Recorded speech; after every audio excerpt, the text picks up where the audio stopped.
Welcome. In this video, I'll show you how to export a custom task view in Zoho Projects.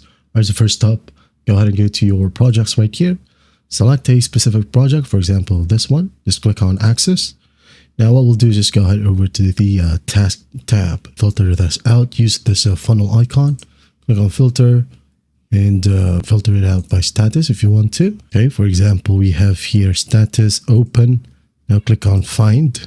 There you go. And if you want to add in some more columns, just click on the Add Column button right here at the top right. There you go. Maybe add in a currency or the billing type, okay?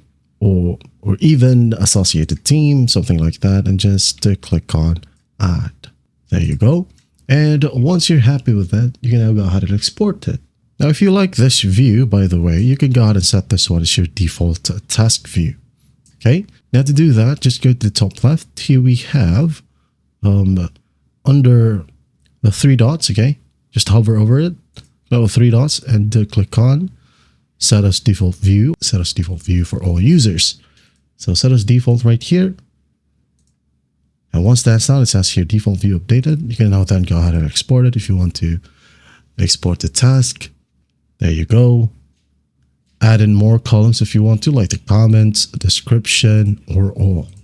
Okay. Select the format, could be a XLSX or CSV. Task view, all open or all tasks. It's up to you. Once that's done, just click on export right here, hit on yes, give it a password, and hit on OK. Now just wait for your task to be downloaded or downloadable. Here you have a download button right here. Just click on it, and once the download is done, you will be able to see it right here onto your downloads tab. Okay, so just click on it. Add in the password, hit on OK, wait for it to load, and here you have your tasks.